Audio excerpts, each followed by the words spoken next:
All right, before I even introduce us, my mother has a friend who tells me she watches and listens to our podcast. Oh, wow. And of course, I didn't believe her. I said, "No, you got to be kidding me." No, I do, Scott. I really do. I watch you and Larry. I really do.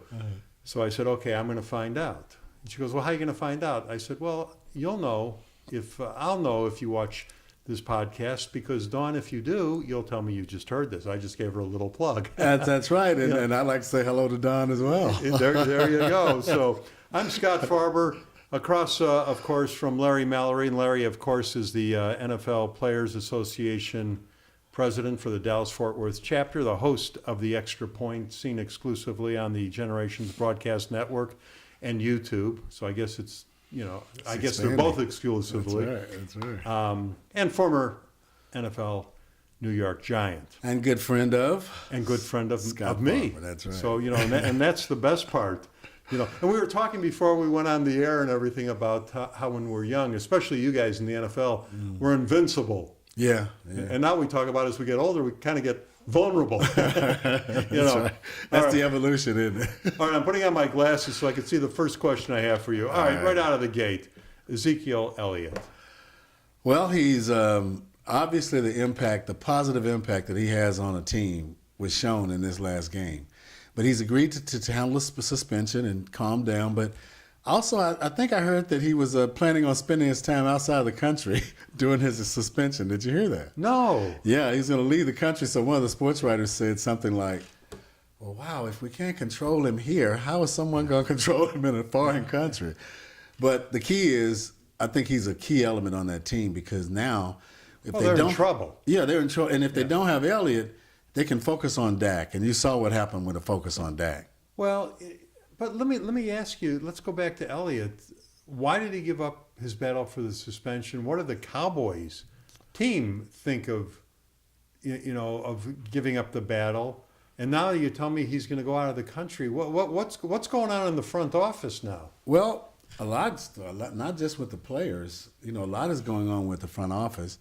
Jerry Jones is challenging Roger Goodell. I almost said Pete Rozelle. That really takes you're dating yourself, man. That's right. But Jerry is questioning the salary increase, or the new contract, I should say, that Roger Goodell is dealing with. Was it not an interesting Sunday with Arthur Blanks and Jerry Jones? Arthur Blanks is over the compensation committee. Right. You know that Jerry has been challenging that much money. All Roger Goodell is asking for approximately is $49 million. I think he gets $17 million bonus, and he asked for a jet for life and health care benefits for life. Just a small amount of money. And so, Jerry's saying, wait. If, from a business performance standpoint, if viewership is not as strong, if things are going down, why are we taking him up? So that's been the big challenge this week for the Cowboys. It's been a big, I think they have a cease and desist order on Jerry Jones not to say anything more about Roger Goodell's compensation package. I felt sorry for Jerry Jones, to be quite frank, because we're now in Atlanta. Atlanta has a new stadium. Supposedly from the press, Arthur Blanks and Jerry didn't have that much of a conversation. And historically, owners have, when you go to a visiting team, owners have come and shaken hands and let the teams play. I don't think that happened with Atlanta and Dallas. Right. So, well, let me ask you this then. When you talk about Goodell and his salaries, and I guess you brought up Pete Rozelle, I wonder if Pete made that kind of money. Nowhere near. I don't think any of the other commissioners make that kind of money. But here's my question. I'm all for the athlete getting as much as he can. That's the American way, and good for you, and you go on. But at what point, though, Larry, is it enough? I mean, when I for hear the athlete, for anybody, okay. If somebody could sign for $50 million, and we go, yes, because he's on our team, he wouldn't have taken $45 million. I mean, you know what I mean? Is there ever a point where it's going to be enough, or is it always going to be more and more and more? You can't spend that kind of money. Well, you can, but it's probably fun trying. Yeah. But I think what you hit on, Scott, really is the essence of capitalism. Right. Capitalism is a growth concept. And therefore, I mean, I remember when I was in the corporate environment, no matter what you did the year before, you had to do more the next year. Right, so, right. To the point where we even started our predictions for the next year were adjusted to make sure we made the numbers. So I think it's the game itself, especially football and the personality of the game. I think it's coming under the umbrella of capitalism, and it's just growing and growing and growing. But the players, we don't have the best player benefit package of any professional sport, baseball and basketball. You're talking about the NFL now. The NFL, exactly. So look at the type of funds that's being generated there. But then on the player care side, it is not as good as what the commissioner and the other leagues are making, with their players making less. The key is that basketball and baseball players, they get help and benefits and support for a longer portion of their lives than NFL players. Right, yeah. And that's what you're working on within your chapter. Exactly. All the time, an ongoing, forever battle. It is. Basically. It is. And, we've talked about this before. One of my focuses, too, is to be inclusive. They don't even include 1950, 1960, 1970, the years on the, escalation chart anymore. When I first started in this, you could see, there were considerations of those guys, but now it's just not. Well, let me ask you, because I have no clue. I don't know. I never thought about it. So when a player is getting benefits when he retires, when he passes away, and hopefully from being 110, the benefits for the family, it's over? I'm not sure on that, Scott. That's a great question that I need to really know. I believe that it is passed on to the family. That's what I believe. Okay. I believe it's like a pension. Right. And the benefits of that pension is passed along, I think, to the family. But that's something I really need to check out. I'm just curious, because it's interesting where it goes. All right, now we talk about salaries. I'm gonna jump you to the NBA now. There's some salaries there. Yeah. But I'm just curious from a player's standpoint. The whole world is up in arms because Cleveland was 7-7. They won last night, so they're 8-7. Is there panic in LeBron's world at 8-7 when there's 82 games to be played in a year? No, I sort of, when I look at LeBron, I look at Aaron Rodgers. They tell you in the beginning of the season, just relax. Just relax. Everything will be. I think they're probably working their way into so much new personnel. Right.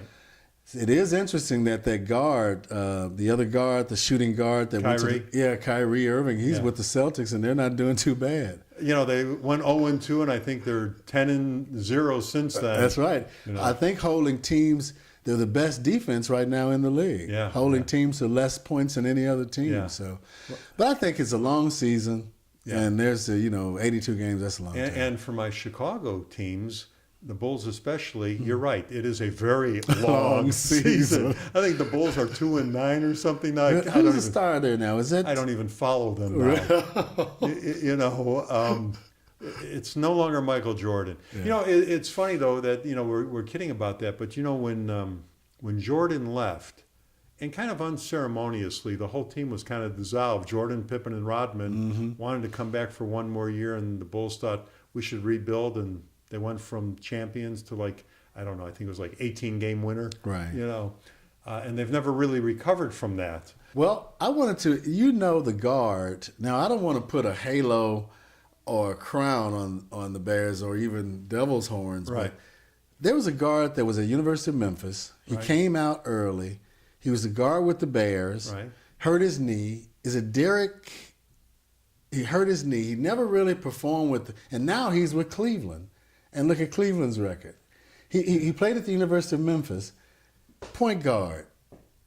Oh, Rose. Are you talking about Derek Rose? That's his name. Okay, I'm thinking that you said the Bears, and I'm going back to the NFL. Oh, no, I'm at the Bulls. Yeah. The Bulls. Okay. Yeah, Derek Rose. Well, see, Derek Rose was that one bright spot in the Bull history after Jordan. Right. And they thought they were going to win it this particular year, and he was the MVP. And then in the opening round, he went down. Yeah. And his career has never been the same, has it? And the Bulls, of course, never did. They didn't even get out of the first round of the playoffs. And you know, when as those an went old down. broke former athlete, he's made a lot of money and hadn't had to play much at all. Well, that's right. Yeah. And he's making a lot of money. Yeah. So you always wonder about these teams and everything, and one player is really important to a team, but you need to. But it's more than the one player. You got to have the whole team. Well, I You got think to have the package. the Golden State Warriors and the Cavaliers have shown that now it's a three-man. Right. You got to have kind of three good stars or something And to then get you over have the to have, top. and the other two guys ain't bad. They're in the NBA. Exactly, You know. exactly. Well, and that was my point that I was trying to think of before that I forgot about, that I slipped my head. The Golden State, the year they beat the Bull records for wins in a season, that was like a big deal. Everybody was going nuts, and then they lost the final 3 games in the championship. And so at the end of the day, so LeBron is 8-7 now. Nothing matters except winning that title. Yeah. I mean, I know it was nice for Golden State to win 73 games. Yeah. It was a great season. But think of how great it would have been if they would have won a title. Yeah. Yeah, That's the ultimate. That's the ultimate objective, isn't it? Yeah, To the get that Bulls title. came out with a T-shirt that said, or somebody did in Chicago, 72 wins has a very good ring to it. That's a good one. That's a good one. That's a good So one. that type of thing. I like that actually. All right, well, now we've got to as long as we're way off track. UCLA basketball. 3 players go to China. One of them is part of the Ball family. The Ball family, and that tarnishes, I guess, their brand for a half hour maybe. But what are these kids thinking? I want to talk about the kids, but did you hear there was a statement made that they were hoping that they could do a swap, a transfer for the kids. They wanted to send LeVar Ball's and the Ball's father in replacement for the kids. Oh. I thought that was hilarious. Yeah. So now, I have an interesting take on that. Yeah. Two things. And, I lived outside the country for many years. My first take was that either the head coach or the system they were working under did not explain how you operate in a foreign country. Right. That was the first.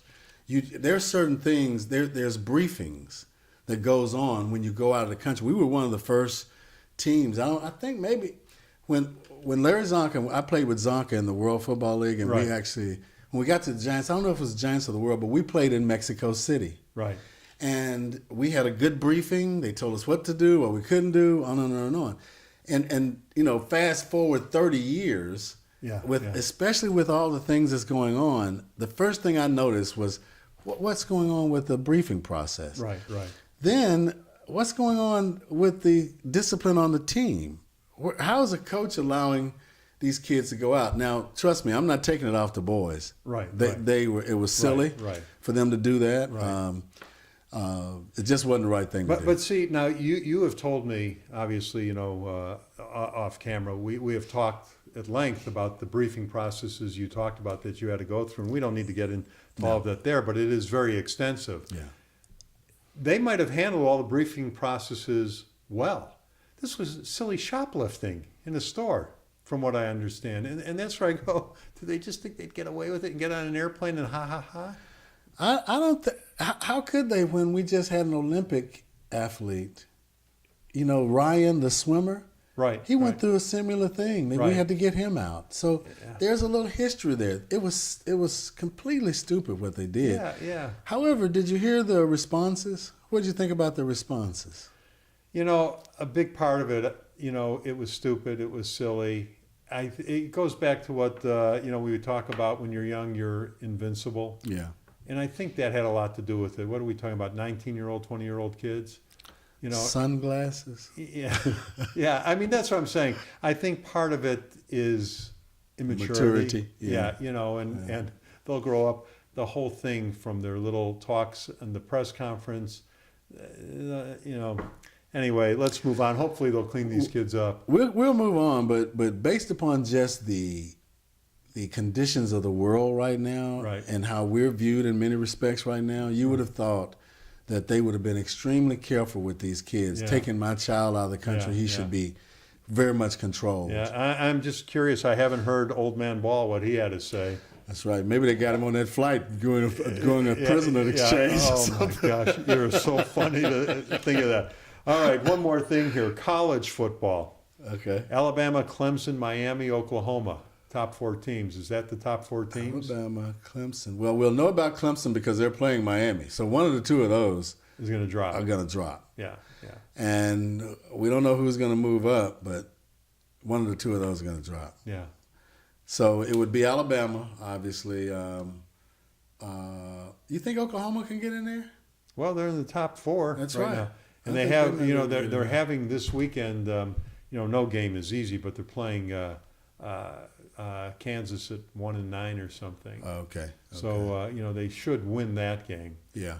But no, Oklahoma has been looking really good. Yeah, they have. You know. In fact, I think that quarterback, Baker Mayfield. Mayfield, I think he'll probably get the Heisman Trophy. Yeah, yeah. And he handled TCU pretty good. Yeah. Well, I mean, you just watch how he throws a football. All right, so is he going to be a pro quarterback? Oh, yeah. He's going to be a wealthy pro quarterback. Yeah. Okay. Yeah. Yeah. He has all of them. They've been following him for a little while. Yeah. He's performed well. To beat a good team like TCU was good. If he beats them twice, he's definitely in. Yeah. Yeah.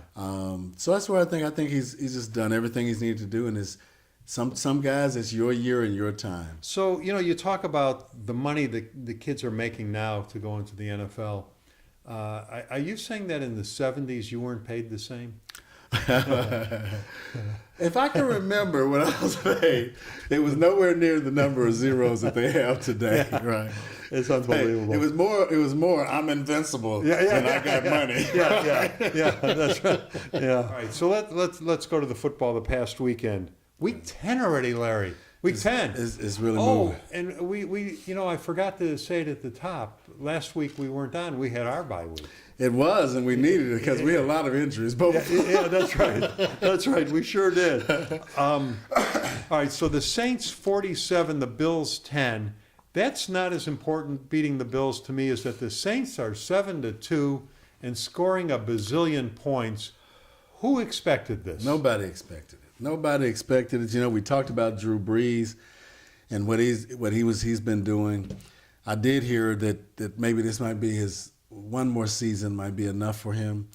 But 6 wins in a row. So Yeah. 6 wins in a row. The running game, they had 32 first downs.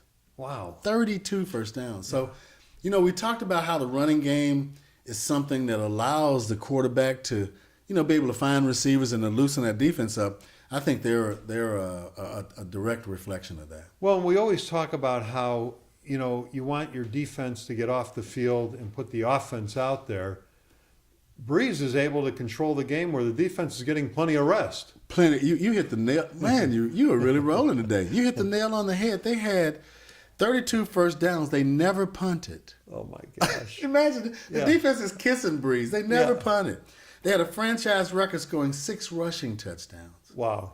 Rushing. So Yeah, they're beating you yeah. up. They're hitting you in the mouth, man. Now, there was a guy by the name of Gale Sayers, who was rookie year, had a game against the 49ers where he scored 6 touchdowns. Well, that's true. I totally agree. But They were all weren't rushing. 2 were on kickoffs. and Maybe one was a pass, but I mean, he got 6. And all anyway. of them were his. Yeah, too. they were all his. These were kind of spread out Yeah, amongst yeah, a few yeah, guys. yeah, yeah. It was hard to stop him. But I think that locker room. I think that Sean, the head coach, has done a great job. Yeah, with the locker room. The special teams are clicking.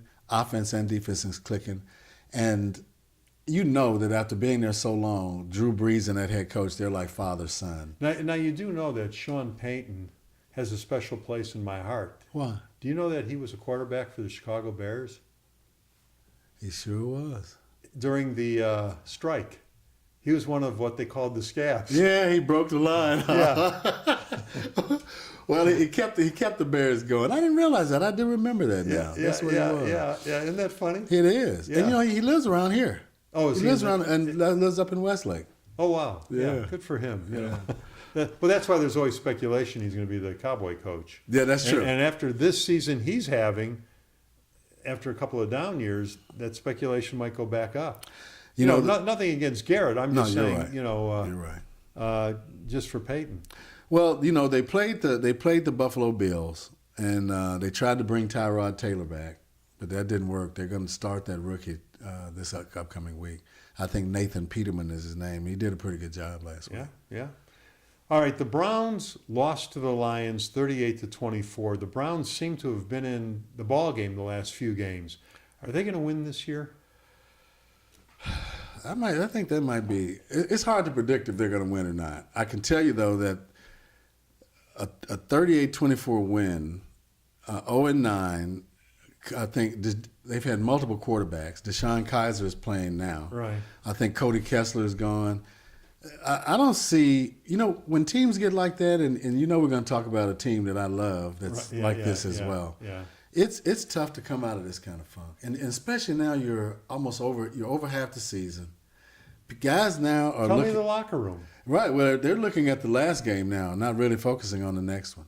The other part of that though is that the seasoned veterans understand that when you lose, it's best you show effort. It's best you show that I should be here because there's a lot of people going to be replaced. Right. You know what I mean? If you come in with the kind of record they and the have. guys who get replaced, they're going to want to get a job somewhere else. That's right. So they have to play. That's right. So your film has to look good. You cannot be loafing. You cannot be, not giving 100% effort now. Wow. It's got to be a tough situation. It is, especially being in a losing environment and having to really, really kind of make yourself stand out to keep your job. All right, now we were going to talk about your team. What did the Giants do?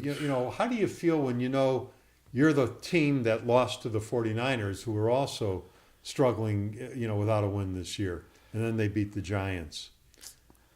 I've heard so many, just in talking about the Giants and talking to some of the other former players, the first place they go is to McAdoo. It's to the head coach. Mm-hmm. Second place they go is to Eli Manning.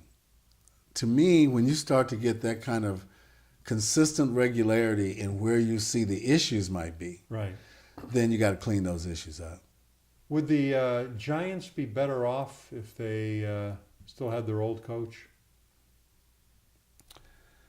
Well, from a purely performance standpoint, a comparative performance standpoint, obviously. He won, McAdoo didn't, right? Or is not. Right. What I don't know is the locker room. What's going on in the locker room? What I would imagine, because I meant to tell you this.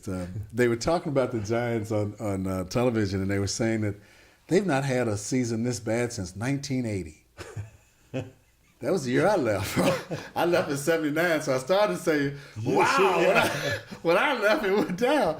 But trust me, it was down before I left. But I would imagine that locker room, Scott, just to be. It's got to be awful. Awful right now, because I've been in one where we had, some losing issues. The Giants are like the Bears. I call them legacy teams. Right. And we might not win the Super Bowl every year, but you have to perform because you got the most loyal fans in the country. Well, you're also the number one market in the country, and that puts a lot of pressure. That's even more. Playing in New York has got to be such a pressure cooker in every sport. In every sport. They're not forgiving at all. No. Or the Bears. Yeah, well, no, but New York is still New York. It is. And so, boy. Well, what are they going to do with Beathard, though, with the 49ers? Even though they beat us, the Beathard guy that played quarterback, he didn't do too bad. But they got Garoppolo coming in. Yeah. Well, the 49ers, went down when they lost, their coach to Michigan. Yeah. And, so you wonder how much is the coaching. And, what's his name, the old Giant coach? Tom Coughlin. Yeah, okay. Man, I forgot about him quickly. Yeah, well, that's who I was talking about. Yeah. So Tom Coughlin leaves the Giants. He's an executive with the Jaguars, right. And the Jaguars are 6-3. That's right. So I think they miss him. I think they do too. Nothing against the coaching staff now, but there's just something about change that takes a while. Yeah. And so a guy like Eli too. Here's a guy who's played in the shadow of his brother. They ask him if you're an elite quarterback, and he says yes. Right. And then everybody laughs at that. Right. And he wins 2 Super Bowls. They're having this terrible year, and of course he's going to take so much of the blame. How does a guy like that walk off into the sunset? Well, sort of very easily with 2 Super Bowl rings and all of the amenities that comes Yeah, but with it's it. almost like he's always got to qualify his existence as a quarterback.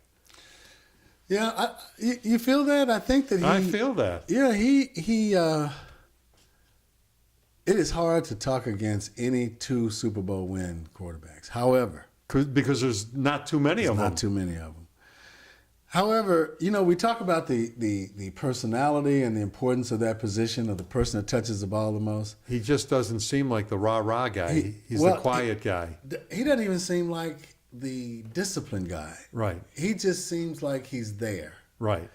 And he does not give me the feel that his technique of leadership is something that millennials can deal with. Right. Got to bring those millennials in, huh? You got to bring them in because that's who's running the team now. That's that's the gas for the engine. Right. And it looks like Eli's level of gasoline is a little low right now. He just doesn't seem to have the kind of energy that it takes for them to. I mean, look at sometimes they show the little pregame events when the guys are getting ready to go. I mean, it's like a hip hop thing. Right. So, right now in our day we save that energy. Yeah, well, that's right. Well, I look at it. I feel badly for Eli because I always felt he got a bum rap, but he could ride off into the sunset with 2 Super Bowl titles and a pretty good bank account, I would imagine. I think so. But tell me about the bum rap. Why did you think he had a bum rap?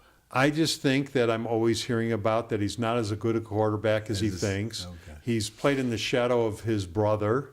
I'll tell you something. I even remember when they would do commercials together, because at the beginning, Peyton had all the lines, and Eli would kind of be in the background. Mm-hmm. And I go, look at that. They won't even let him speak in the commercial. He's that much in the shadow of his brother. Yeah. Then he slowly was given a line when Peyton was doing the whole commercial. And I just kind of laughed, even in the endorsement deal, he's second fiddle. That's right. It just struck me funny. So I go, even in the advertising world, they want to use him, but they put him in the background to his brother. There was just something wrong to me all the time. And I'm not a Giant fan, or necessarily an Eli fan. I mean, I don't dislike him or them. I kind of like Eli, I guess, but it doesn't matter to me. Yeah. But I just always felt that here's a guy that was always in the background. And you know who he beat in the Super Bowl? He beat a pretty good team. That's right. Brady. And he beat Brady and ruined a winning streak. A complete wipeout of the season where they won the whole shebang, everything. Like the old 74 Dolphins. Right. And only better because it was more games. That's right. Then the final play of the game, we talked about this before, he did throw the touchdown pass. He did. To win the game. It did come out of his hands. That's right. And even that helmet catch to set it up, he came out of a pile of everybody tackling him, and he got the ball there. If the guy wants to catch it on his head, so be it. So be it. It was caught. All right, the Falcons, are they poised to make a playoff run? They dominated the Cowboys. They did. He only had 2 interceptions in the last 8 games. So Matt is coming around. Everybody was talking about, you go to the Super Bowl one year, and then the next year you change offensive coordinators. So a lot of people felt that was the growing pains that Matt Ryan was getting into because he had a new offensive coordinator. Well, maybe he's getting accustomed to it. 2 interceptions last 8 games, defensive line dominance. I mean, Tyron Smith from the Cowboys was out, so they really took advantage of Chaz Green on the left. Right.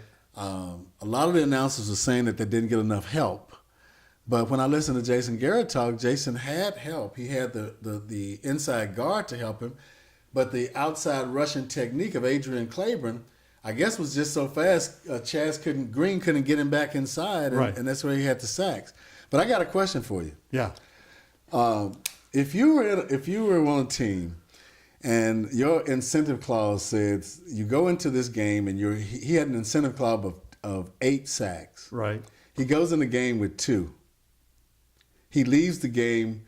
He goes into the game with a regular salary. He comes out of the game with a regular salary plus a $750,000 bonus because he gets 6 sacks to get the 8. Is that not something? So let me ask you a question about that. You talk about coaching and adjustments and just rescuing somebody who's not having a good day on the field. How does somebody get 6 sacks? How did nothing change? That he's in there to get 6 sacks. You're right. Do I give him some help? But see, the interesting thing, Scott, was the first half, it was 10-7. Right. It was not. Now, they had 4 sacks in the first half, but it was still just 10-7. The second half is really what blew it up. And if you remember, Alfred Morris, the Cowboys had the first possession of the second half. Right. Alfred Morris is running like Ezekiel Elliott. Right. Everybody's thinking, Right. oh, this is going to change. Yeah. For some reason, when they stopped him that time, the whole game turned around. So for me, it was like Dak has never been hit as much. In fact, coming into that game, the Cowboys had only been, they were the lowest Sack team. And then so Dak was tired. He's never run that much. Right? Well, that's right. But I, so often I watch these teams, and you come out for the second half, and you talk about adjustments and this and that, and then you see blowouts in the second half, and I go, how come one team could adjust so well and the other team looks so awful? I mean, it's got to be embarrassing to have a terrible second half. It is, but I think that's the difference in Belichick and everybody else, or maybe Belichick and some of the specific position coaches. Right. When it gets to the second half, the adjustments that he's already made some in the first quarter. He's made some more. So he's testing matchups. He's testing situations. So when it comes to the second half, not only has he made adjustments, he has a new strategy. Well, I'm still on somebody snapping a ball and he telling you how many times it rotates to land in your hand properly to put the extra point down. That's powerful. Yeah. That's so. If he could do that, there's no telling what he could do. That's right. And part of it too, as great as Brady is, obviously, and we all say if he's not the best ever, he's certainly in the conversation. But when he's out of the game, that team doesn't seem to miss a beat anyway. They don't. And we talk a lot about Brady, but Bill Belichick, this past week, Bill Belichick tied Tom Landry for the number of wins in NFL, 270 wins. Wow. Yeah. 270 wins. But Shula has the most, though, doesn't he? Don Shula? I'm thinking, I thought Belichick and Landry were the only coaches with 270 wins. Wait, let me. And they have 12 consecutive road victories, and Brady had 86 regular season road wins. Let me just see. Let me see if I can find that real quick. Let me see. Okay. They're tied. He's tied for third because Don Shula was first at 347 and George Hallis at 324. Yeah, we got to get the Bears in there. We got that. But I had to look up at you on that one. I mean, really. And then the number 3 would be Belichick and Tom. Right, and 270. It's unbelievable when you think it's a 16-game season. Yeah. How they go. Well, are the Cowboys? They play the Eagles this weekend. Yeah. That's the season. If they win it, they could say they're clinging to a chance that they can get in there. If they lose it, are they done for the year? I mean, not even a wild card? Well, I think it's a combination of things. I think if they lose to the Eagles, plus Tyron Smith's injury, obviously, and Ezekiel Elliott's absence, with the combination of those three, it's really going to put a lot of pressure on the creativity of those coaches. You're being way too kind. I feel like now I'm in one of the sessions, with the Senate or something. Right. Yes or no, Larry? I don't recall. I don't recall. Are the Cowboys done if they lose to the Eagles? All right, it's up in the air. Right. There's a chance they might be done. There's a chance. If they win, there's a chance they might still be in. How ugly is the Giant-Chief game going to be? Any game. I mean, it's important for the Chiefs to win. It is, and this might be one of the easier opportunities to win that they have coming up at them. I think the Giants, I can't say we've quit, but it just does not seem as though they are supporting McAdoo. You're melting my heart. You're making me feel so good. You're a fan too. Well, you know, plus I have a college teammate on that Giants. Well, he wasn't a teammate, but he went to Tennessee State. Which I was is going to Rogers say, if he was a Cromartie. college teammate of yours and he's on that team. That's right. So- But Dominique Rodgers-Cromartie went to Tennessee State, Right, right. And unfortunately, he's one of the ones that's having some challenges up there. You know, they've been talking about him a lot, but they're in a rough situation right now. The best thing they can do right now is to perform the best they can. Yeah. Off camera, you just tell it straight to me about the Bears. And you are sounding like such a fan talking about the Giants. I am loving that. You know, all right, teams on the bubble. The Ravens and the Packers, you know, they're not going anywhere, either team, are they? No, but they are. The Packers are developing this was Hundley's first win. I think. Yeah, he looked good against the Bears. Well, He looked good. he did. I think that's his first win. In fact, I don't think that they won any games since Aaron Rodgers left. This was the first time that they won since he's been gone. Yeah, so. yeah. Well, they're 1-2 now, so it was the third game. Yeah. You know. But he looked really good, this kid. Career high, 245 yards. Yeah. Competed very well, and I'm happy for him to get a good victory. Yeah. But your boy now, Trubisky, he had a pretty good game. He had almost 300 yards passing. You know, it was funny. The announcers kept saying, run, pass. They go, let this guy throw a ball on first down. Yeah. And then when desperation time, they did. They marched downfield and scored. So right. there is some glimmers of hope. We're hopeful. Great passing rating, 101.8 for his passing rating. It's just, it's, as a Chicago fan, there's just been way too many wait till next year's. That's true. The only thing I fear is injury for Trubisky. Yeah. Because they're running trick plays. They're doing right. Quarterback is running a lot now. Yeah. And when I look at him, he and Dak look to me similar. They're thick in the bottom. Right. They're like tackling a linebacker. Right. So I just think that's going to be a great addition to the Bears. And they're fearless. They're fearless. And invincible until they get hit. Right. And then millennials. Right. Need we say any more, And then tonight we got Pittsburgh and the Titans, and everybody keeps writing Pittsburgh off, but yet they got 7 wins so far. I guess they're 7-2, and the Titans, I think, are 6-3. That's right. So this is an important game tonight. It's going to be a pretty good game tonight. We're going to look at it down at Baker's Ribs. We're having a little Thursday night football session tonight. Very good. I think I'm a Tennessee boy.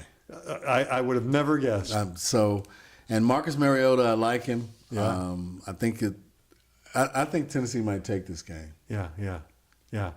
And I know we've talked about it, and I don't know if it was on the TV show or on the podcast, but just tell everybody again, how many people were on your high school basketball team? We had 12 people on the high school basketball team. And how many guys went to the NBA from that team? We had 6. 6 went to the NBA. Uh-huh. And how many guys from that basketball team went to the NFL? 2. 2. Uh-huh. So you had 12 guys playing basketball in high school. Right. And I saw that picture, and you look like every dork. I mean, not you, but I'm just saying all of you, just like all of us did in high school. And out of the 12, 8 went into pros. Yeah. What was wrong with the other 4 guys?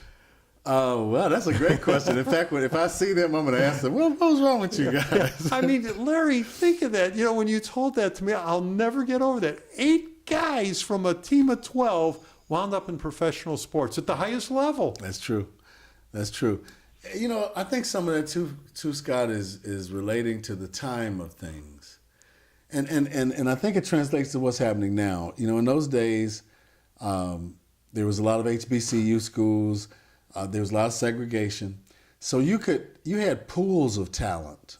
Right. You know what I mean? In right. places. And if you could find those pools of talent, I'm sure we weren't probably the only team that had that kind of. But Larry, 12 guys playing basketball in high school together. You could tell me everything you want to tell me, but there's 12 guys that go to high school that are on a basketball team, and 8 of them wind up in the pros.